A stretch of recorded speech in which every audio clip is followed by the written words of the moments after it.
Hello, everyone, and welcome back to the CDL podcast channel. In this episode today, we're going to be talking about World Series of Warzone, some Valorant news that's new here on the podcast, but it has to do with esports salaries.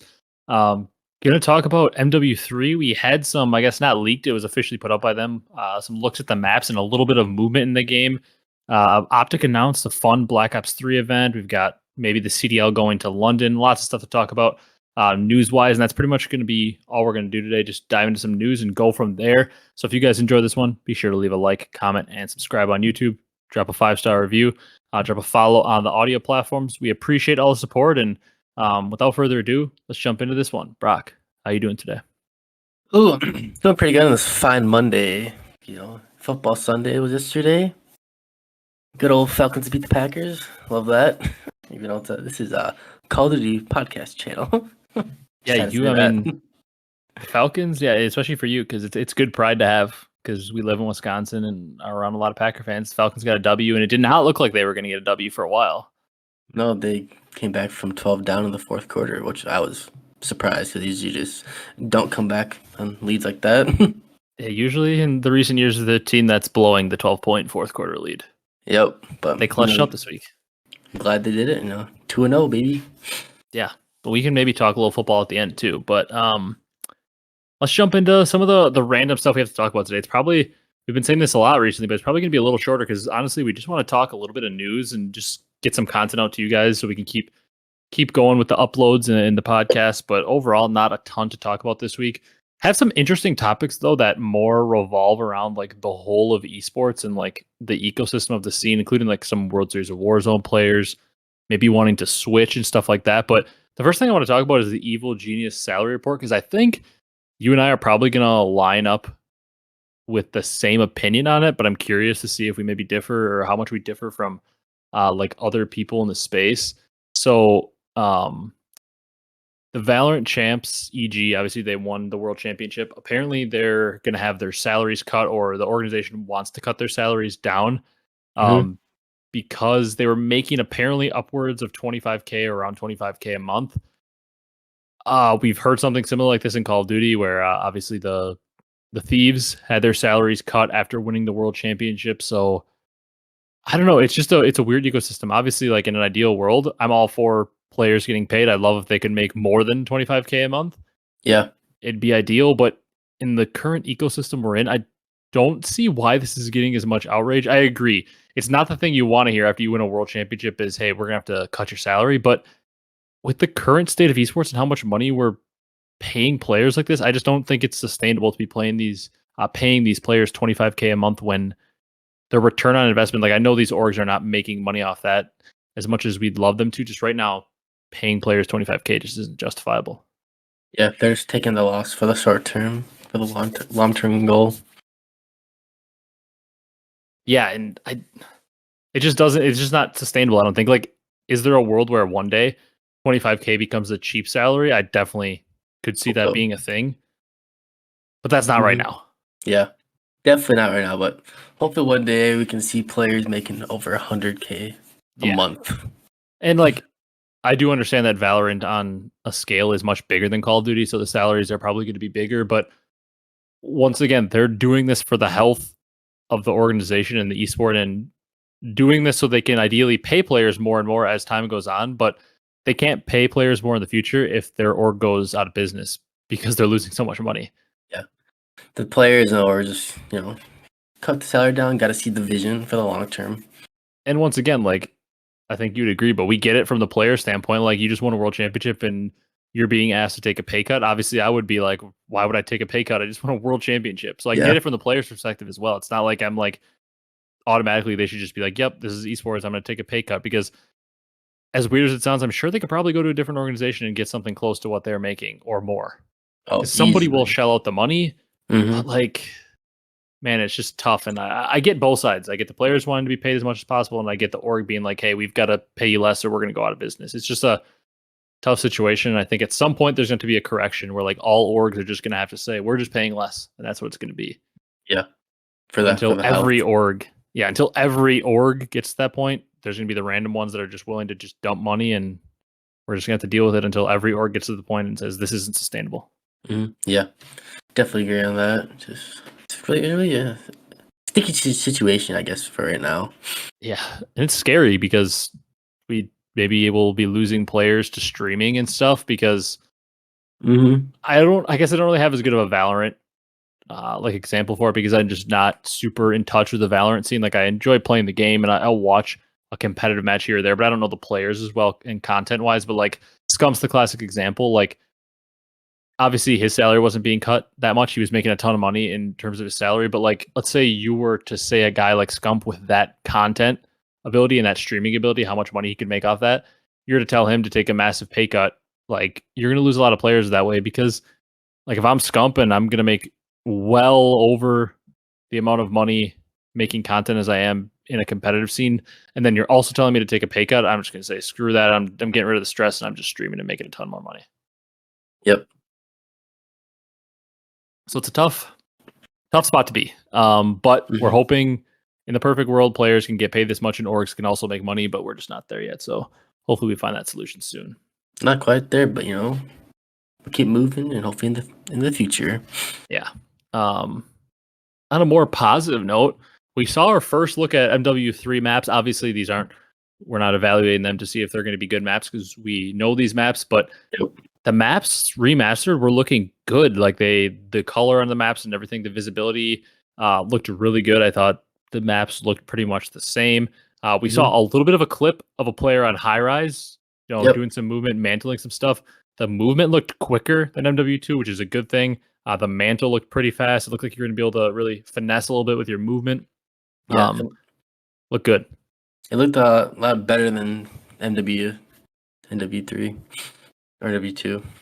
Yeah, gets confusing with all these re-release title names. Looked a lot like more smoother, like how it used to like Black Ops. Yeah, like in some ways it felt MW2 felt fine after you played it for a while because you just like after playing any game for a while you just kind of get used to it, but it didn't feel a lot like COD movement. Yeah, Like, it felt clunky. Didn't like how you like mantle up and like your guy grabs it and pulls himself up and all that. I think that might technically be in this game, but it just looked way faster. Yeah, it did look. I saw a side by side video and it was from MW3 to the new one, the game coming out. It's a lot faster and smoother, which I'm grateful for. Hopefully, just smoother, faster movement is just always going to feel better and play better in a COD when you can just not have to think and it be second nature. You can just move around the map smooth and fluid. Whereas like in MW2, the slow mantles, like there's no efficient way to like, even if the slide wasn't used for slide cancel, you couldn't even like use your slide to like hit a quick movement or hit a ledge boost. Like I don't know if ledge boosting will be in this game, but I love when ledge boosting is in there. I doubt it'll be in there just because we really only see it in Treyarch titles normally. Yeah. Just but yeah, I would like to see the movement be that fast as well in the beta. Hopefully they don't slow it down because smooth, fluid, fast games they just play better. If anything, they should make it faster in the beta and see if they want to touch it, slow it down. Yeah, because I can guarantee you nobody's going to tell them to slow down the movement. People always might say speed it up because there's people that want it as fast as AW. Yeah. But I don't know. I'm excited for it. It looks really good. The maps look clean. I didn't see too many doors. I maybe saw a door or two on the end of some maps people are pointing out, but maps look clean. Movement looks clean. I'm very excited. I tweeted about like I need this game. Give it to me. Looking forward to it. It looks very exciting so far. The aim as well. Just couple more months. Yeah.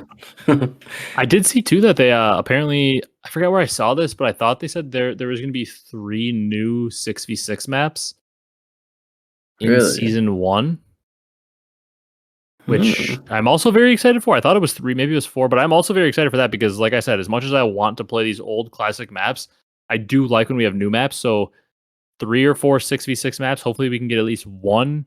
Ideally all 3 or 4, however many it is, are really good. And we can include them all in the rotation, but I would like to at least have 1 good new map that we can throw into the rotation in all game modes. So excited to see how that works, and hopefully they actually do release the 6v6 maps, and hopefully they're designed with competitive in mind. Yeah. So just hopefully, so it's just something a little different than what we know what's good, what's bad. Yeah. We've seen the maps already before. I mean, and once again, I'm not going to complain if we're playing all MW2 maps, but it will never hurt to have an abundance. I'd rather have too many good maps in the rotation than not enough. I'll never complain about having too many good maps. Yeah, that'll just make the teams have veto advantage even more. Well, it'll add more strategy to the CDL with vetoing. It'll add more fun and ranked play also because, like, I mean, there are times in MW2 you're playing ranked play where you're loading into like the same map. Like you play 4 maps in a row of like hotel or something just because all game modes are on, and it's just like, I'm just sick of this map. Like, can I just play a different one? Even if I have to play control, just give me a different map. Yeah, they should really make it find some way to have you not play a back-to-back map, same game mode. Oh yeah, that for sure. Ranked And I play. mean, ideally, there's so many maps in the game that you're never even playing the same map twice, even if it's different modes. Yeah. Yeah. Also, the other thing I put a note in here is because I saw Jacob Hale tweet something about it, but how crazy is it that like maybe many of our listeners and like other people are going to be like playing these maps for the first time? Like it's to be their first time spawning into high rise and terminal and stuff like that. Like maybe not terminal because it's come back in so many like random CODs. I think it even came back in like IW. It's come back a lot, and people like that's like a classic one. But even like it's just crazy that like people are going to be spawning into like Karachi and like all these maps for the very first time. Even like a state, like even though it's not like a competitive map, like people are going to be spawning into these maps for the first time in their life. I'm pretty jealous that they get to experience these for the first time ever. That is definitely a weird experience. Good experience for them, but weird for like just to think about. Good for people like us in pubs right away. Maybe we can stomp them a little bit when they don't know the maps yet. But that is one thing that's going to be really fun about pubs. It's going to be fun loading into the maps knowing them. Yeah. That's like, because like I'm not a huge pubs person anymore, but I will say like the first couple weeks of the game, like just because I love COD and like playing it, I do really enjoy pubs no matter what in the first few weeks of a game. Yeah. Just because I enjoy getting used to the game and trying out the guns and camo grinding and stuff. But it's going to be really fun off the rip just being able to pub stomp because I know the maps and I'm not just like getting killed from random angles that I just didn't know. Yeah. Usually when we play the first night, we always like try to win every game too. Yeah, we just see how long of a win streak we can go on. But in this, we might actually be able to go on. Like, if we get a full squad, we might not lose because we're gonna know the maps completely. Yeah, that'd be definitely just fun to do. Yeah, I just looked on it at my calendar too, like not even thinking about it. But I mean, shoot, we're like it's Monday. We're like what 1, 2, 3, 4, 5, 6, 7-ish. Only like a month and a half away from the game. It's coming up quicker than I thought. Yeah. Not quick enough though. No, not at all. Talk about the World Series of Warzone a little bit. I didn't watch a second of World Series of Warzone. I'm assuming you probably didn't either. I did not. I'm just not a big Warzone person. It's not something that interests me that much. I don't really like playing it either, but obviously a name I know, Biffle and his squad, I believe they won like the trios, and his teammate Shifty was saying something about how like the CDL would entice him if the money's right. Admittedly, I don't really know anything about Shifty, and that's not a knock to him. I just don't watch any Warzone content whatsoever, whether it's competitive or pubs or streams or anything. I watch literally nothing when it comes to Warzone. Same. But apparently this dude's like saying he would love to play in the CDL if the money's right for him. And I saw Beans tweet about it, but Beans was absolutely spot on, right? It was like, if the only reason you want to come to the CDL is just for the money, you're probably not going to succeed because there's a lot of people with a lot of passion over there. And like, I didn't see the dude play, but I can guarantee you, talent wise, he's not just like some freak head and shoulders above all the CDL players' talent. He may very well be talented enough to play the CDL. I'm not saying that, but there's no way his talent level is like this guy's dominating Pred. Like that's not a thing. Yeah, like above everyone else. Yeah. So like I saw a lot of people commenting it too, is like just these kids would have to go to challengers right away and they would quit instantly, which I would too. There's no way that if I was that good at Warzone at the top, making money streaming and winning tournaments, there's no chance I'm going to play challengers. Okay, check that. Passion pit of hell. Yeah, there's no way I'm going to challengers rather than just playing these Warzone tournaments and making money like these guys did this weekend. There's no way I'm switching to challengers. Yeah, and they're probably decent big streamers too. Yeah, I mean the only one that would maybe be able to switch straight over to the CDL without having to play challengers is Biffle, just because of how much talk is around his raw skill. That like maybe some random team like a Vegas, if he would somehow sign there, would just be like, screw it, we'll take a shot and we'll sign a veteran and just mold him. Yeah, if I'm not mistaken, didn't he get an offer last year supposedly for this year? I remember hearing something about it, but I don't remember if it was a troll or if it was real. But you're right, I heard something about it, but I can't remember what it is off the top of my head. I know he played though. Like, was playing 1v1s against like Methods and Scrappy, like, and Yeah, Vanguard. and I don't know too.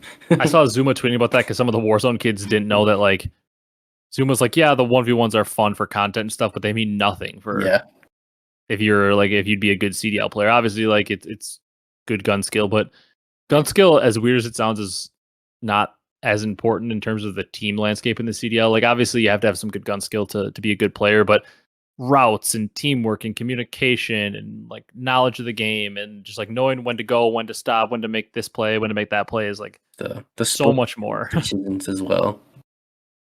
Yeah, just the mental side of the game is just so much of the game that like every player when they get to the pro level can shoot straight. Mm-hmm. Or the Yep. mental and the decisions that separate the good from the great. Yep. But yeah, that's interesting that he was like, yeah, if the money's right, I'd go play in the CDL. Like you could just just switch over right away if you wanted to. Yeah, I would like to see him play in a CDL match. Honestly. Yeah, I'd like to see any Warzone player just come over because I mean, I think like I don't know a ton of them. I don't know the most talented ones because, like I said, I don't really consume any Warzone content. But like I know Biffle's extremely talented, and I Mhm. believe with his talent level mechanically, he could easily make it to the CDL. I just would be very interested to like watch him if he had like a full year of practice in a team environment. How good could he get? I'd be really intrigued by that. Yeah, definitely. And maybe the Shifty kid is that talented too. I just don't. I haven't watched him, so I couldn't tell you. But I know Biffle's extremely talented. Yep. Assuming Shifty's pretty damn talented too, considering he just won the World Series of Warzone event. Yeah. Uh, But Warzone yeah. is a lot different from competitive 4v4 Call of Duty.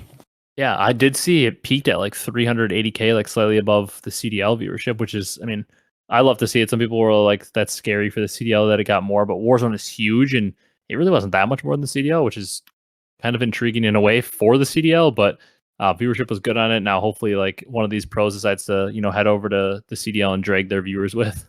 Yeah, for real. Also, Daniel Say, I believe it's how you say his last name. I should probably know since he's the commissioner of the CDL. That's the next thing. That event was held in London, I believe it was. I know it was over in England. I'm not actually sure if it was exactly in London, but it was over there across the pond. And like he was hinting that like they really wanted to bring the event there to London because the community wanted an event there so much and loves it. So he was really praising it and talking about how great it was to have an event over there. So maybe we still potentially could see a London event in the future. Obviously, I know it gets a lot harder with no team being over there, and how weird would it be if they finally brought an event back over there when the team was gone.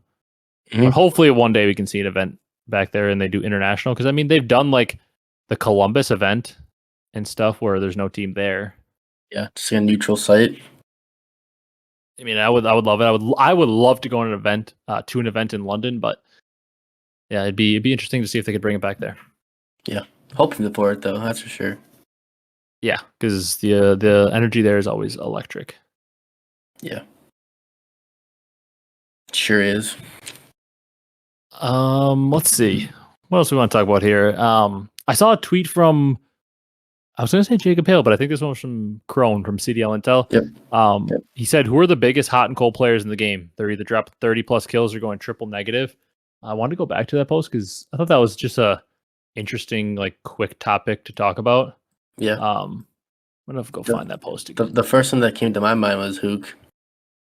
That's a good one. I remember seeing the top comment said Mac. Yep, Mac. That was from Shah. He said Mac. That's all true. That's a good one too. Hook. I see Vivid. somebody that said Temp. I don't know that I agree with that one necessarily. I feel like Temp can have like bad games, but I feel like he's not getting just pieced. I feel like his bad games are more average. If someone said Dynatemp and Temp respond with do better research. I see that. Our boy PD Gaming put a gif of Pristini. Absolutely, when Pristini was playing, he was certainly that way. Mm-hmm. It's a good shout out. A lot of people saying Mac. Yeah, I see that comment. When TJ is hot, he's unstoppable. That's true, but he also, when he's not hot, oof. It's a tough one. I see Cammy. Yeah, Mac and Hook. People are shouting out your Hook. Vivid's a pretty good one too, actually. Vivid's actually a very good answer. Vivid will pop off one map, and then like he has those maps where he goes 10 and 30. Yeah, that's a good one. Well, that's a good one. Asim. Very true. Yep. I see Ghosty. I don't know if I necessarily see the Ghosty one. He doesn't like pop off like crazy, at least on OpTic, and didn't have like as many terrible maps that I can remember. He was Oh, always around this the guy's one. got a good one. Cleanix. True. He has some. Yep, same way. Nero, yeah, I can see that one as well. See that in the comments. Mm-hmm. A lot of hooks. Shotsy, I don't necessarily agree with that one. He does have bad maps, but not as much as the other guys we've been naming. Yeah, I'm trying to see if like someone like poses like a random one from way back when. That's kind of what I'm looking for too. A lot of hook. I see Mac. Clay might go, but he's definitely one. Don't agree with that one. Clay's usually pretty consistent. Someone said gunless. I don't know about that one. Yeah, maybe if you're talking more like recent, the last couple titles. If you're talking about gunless, I mean, that dude was like a walking 1.2 for a few games there in his career in his actual prime. Bance, that one is somewhat true sometimes. This guy said Kenny on Fortress. Yeah, Kenny maybe like the last like year, but overall throughout his career, not really. I see like your exact list here. I see Hook, Mac. Okay, Simp's on this list. That's just nope. I see Hook, Mac, Simp, and Asim from this guy. Yeah, Hook, Mac, and Asim, sure, but Simp is absolutely not on that list. Accuracy is not a bad shout out. He does have some real bad maps sometimes. Yeah. Okay. Simp might be the worst shot I've seen on the entire comment section, though. Yeah, Simp definitely does not have bad games. Asim, Insight, Slasher, Hook from this guy. Insight and Slasher, I don't think as much. ARs is a lot harder because they're usually not like getting dumped on that much. Yeah. So much Hook and Asim in here. Afro, yeah, maybe. I see Pristini again. I haven't seen any like the old ones. Yeah, I have not either, actually. So much Hook and Mac. That seems to be the top answers. Mm-hmm. As much as I love the guy Nade Shot, this guy said Nade Shot. There's a throwback. It's like the only throwback I've seen. Vance Dashy, no, Dashy's usually no matter if they're winning or not, he's usually putting up pretty good numbers. Yeah. Every EU player besides Hydra, this guy's just hating on the EU. Who is that man? Oh no, Brock, don't add this guy. He said Arcitys. Yeah, I'm tweeting at him right now. This guy's trolling. He says Hydra, Pred, Cellium, Abezy to name a few. I saw that one. Kenny, yeah, I'm not seeing any of the Kenny. I see the Kenny on Fortress one you're talking about now. There's a lot of comments on this post though. Holy crap. But yeah, kind of the same. It tends to be more SMGs because obviously with the way that they play, you're just gonna have some maps where no timings are going your way, your gunfights are going your way, and you're gonna get destroyed. Then you're obviously gonna have maps where all the timings are going your way and you're shooting well. Whereas ARs usually are always hovering around like the 0.9 to 1.1. Yeah, their role isn't as prone to having just like off timings and everything, just with the style of play they play. Yeah. But it's an interesting conversation. I'd like to hear if you guys have any thoughts in the comments below your players that you feel like that. Yeah, those are good ones in the comments. This was from a while back, but I think I forgot to mention it or talk about it. The OpTic Dynasty talk show. I forget, what do they call it? That OpTic show. It's like Hitch hosts it, and they always have like random like COD people on. Like they have like Big Timer and Scump on there. They have Methods. They have just like people from all over like the COD history. Yeah, hop on there. I forget what they call it. Anyways, they're having the OpTic Dynasty on it. They already recorded it. Obviously, it's you guys know the players: Crim, Karma, Scump, and Formal. With I believe just Hitch. It's just those four and Hitch. And I heard on. I feel like we've shouted this out before, but for those of you that don't know, the Flycast is my favorite podcast across any genre. Like I listen to a lot of podcasts. I listen to a ton of Colts podcasts. I listen to Pardon My Take, obviously, big football fan, and then I listen to like any COD esports podcast I can get my hands on. But still, like the Flycast is like my favorite podcast. And Hitch was saying on there he thought it'd be awkward, obviously, as we all know, the Crim and Formal beef. Yep. But apparently he said they just like hit it right up. They started talking about F1 and Crim's racing stuff, and then just kind of got into it. And he was like, it was like they never left. So I'm very excited to watch that as somebody who kind of grew up in the COD scene, in the esports scene, watching the OpTic Dynasty.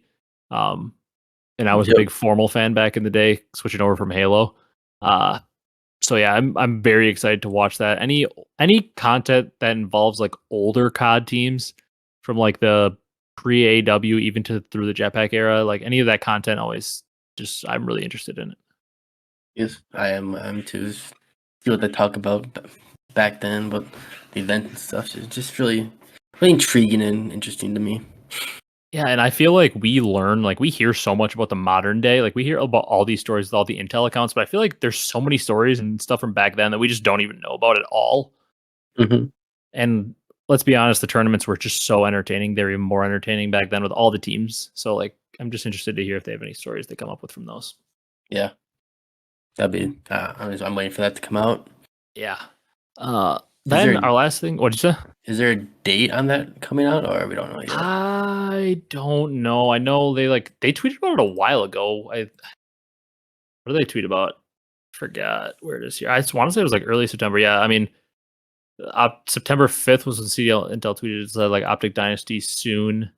Um, and I think, I mean, so it's been at least a couple of weeks since they tweeted about it. I don't know how long it takes to edit up. Obviously, they probably have a lot they want to do with it, but Yeah.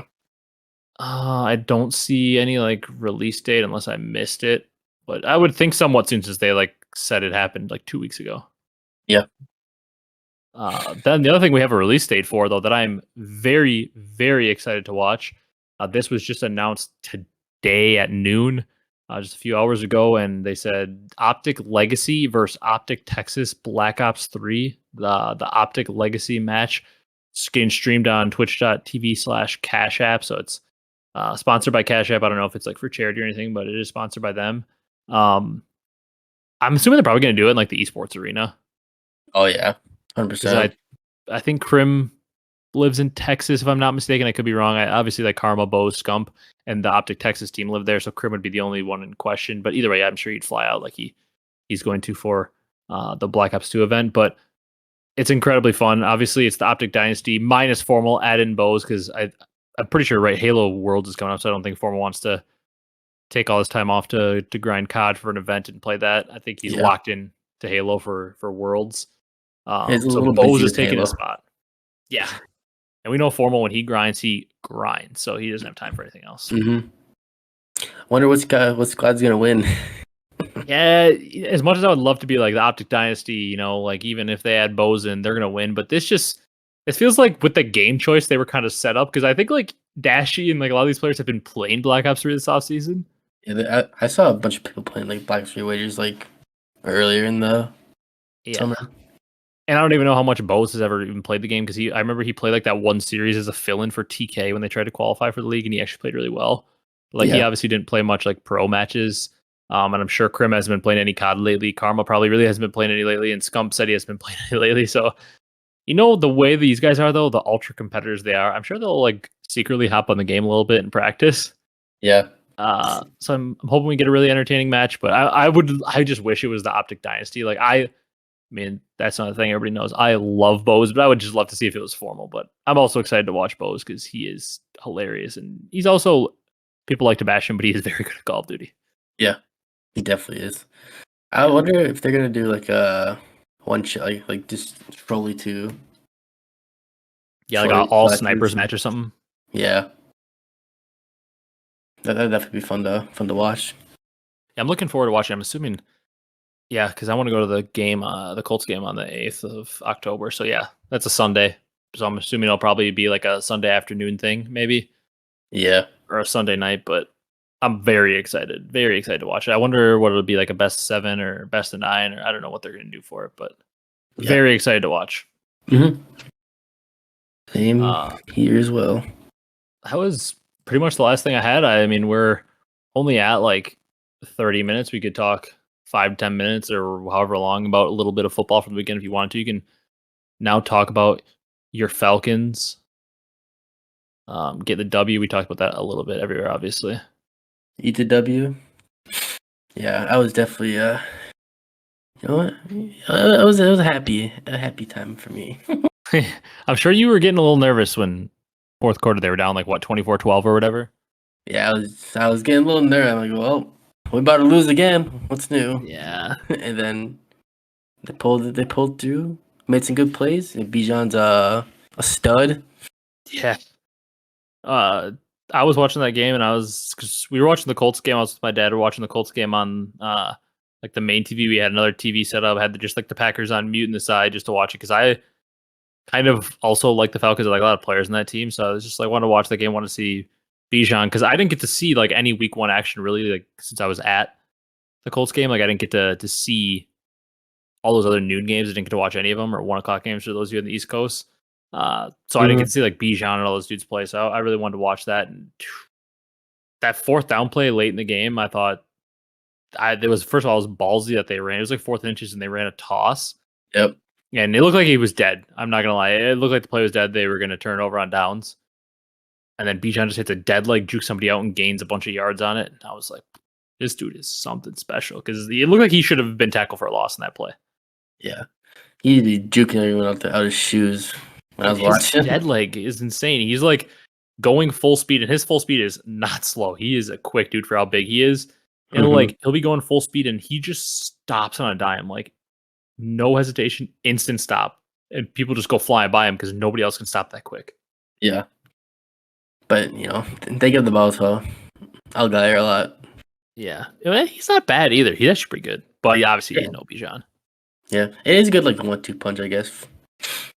Yeah, you can't, unfortunately, as much as you'd like to, you can't give the ball to Bijan 40 times a game unless you want him to die. That's why, his legs be dead. But he is something. I do see, like, I don't watch a ton of college football, so like when these guys come out, I just basically have to like kind of listen to what prospects watch, unless it's like a prospect I hear like the Colts could be getting, or like it was me with like when I first saw him play a college game like 2 years ago, I was like, I want Anthony Richardson on the Colts if they have to draft a quarterback at that time, which is kind of funny because he ended up going to the Colts. So I've been like his biggest fan for like well over a year.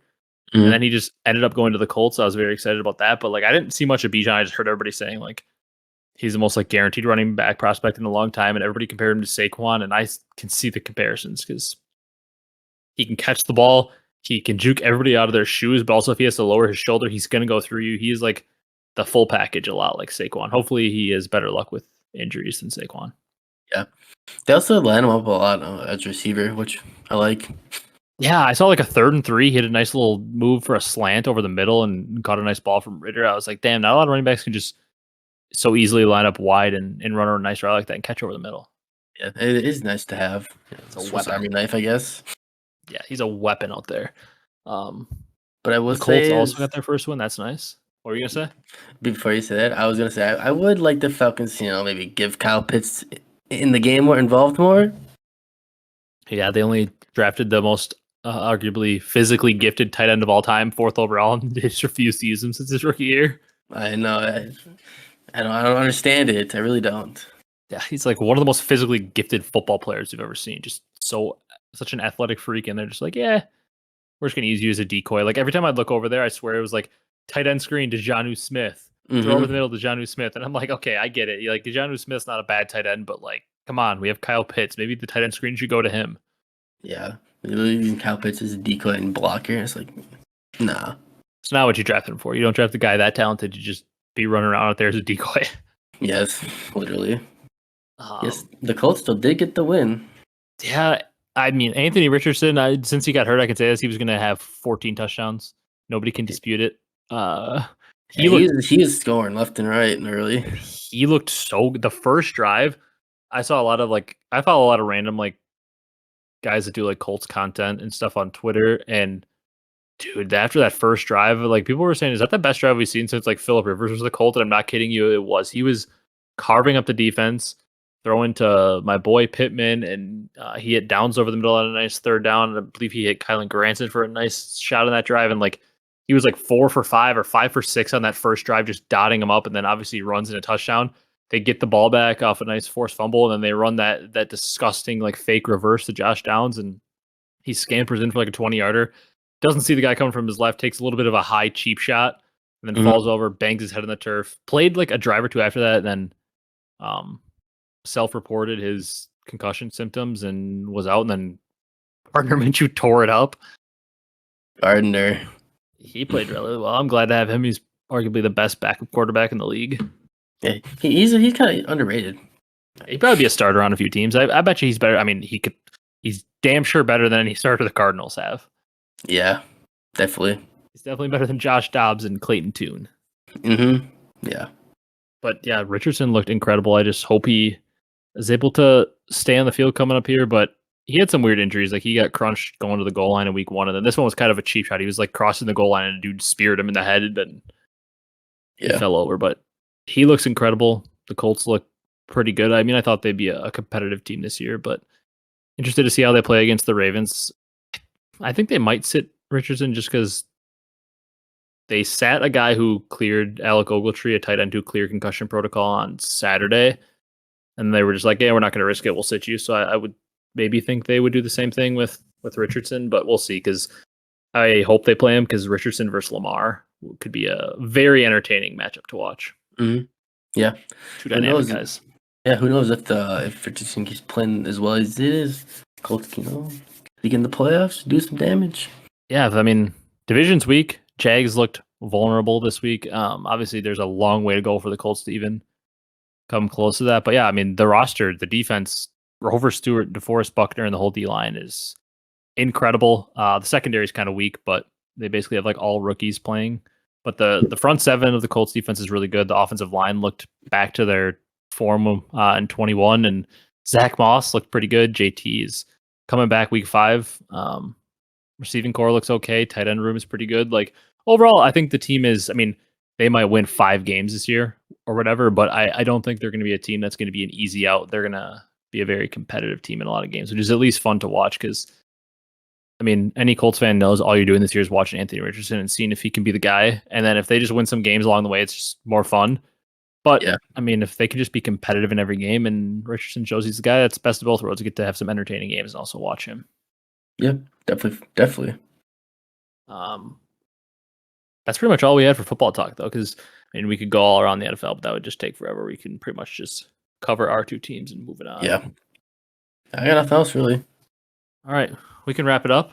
If you guys enjoyed this one, be sure to leave a like, comment, and subscribe on YouTube. Comment down below a couple things. I want to hear who you think is going to win that OpTic show match, the Dynasty Squad minus Formal plus Bose or OpTic Texas in the Black Ops 3 match. Who do you think for players that are 30 plus or just absolutely nothing? If you guys have an NFL team, let's hear what your thoughts are on them. Man, if you're a fan of a team like the Bengals, are you panicking already? Even though you have Joe Burrow, it's looked rough and now he's hurt again. Just comment down below your thoughts on your NFL team. I'd like to hear them. If you're on the audio platforms, drop a follow, drop a 5-star review. We appreciate you guys continuing to watch on there. Yeah, that's going to do it for this one. Look forward to talking to you guys next week as hopefully we get some more news. Hopefully these 3 teams that are just not announcing the rosters, Carolina, Paris, or Vegas, and who's the last one I'm missing? LAG, yeah. Yeah, hopefully, can we get some rumors about your rosters? Can you at least try to attempt to reach out to a team so we can talk about all 12 teams? I would love to do a tier list ranking the rosters where we think they're going to finish or like how we think they look, but we just can't do that because you guys will not even give us a crumb of a rumor. Yeah. So calling out you guys, release some rumors or sign a roster, please, for the love of God. That's going to do it for this one, though. Look forward to talking to you guys next week, and we will see you in the next one.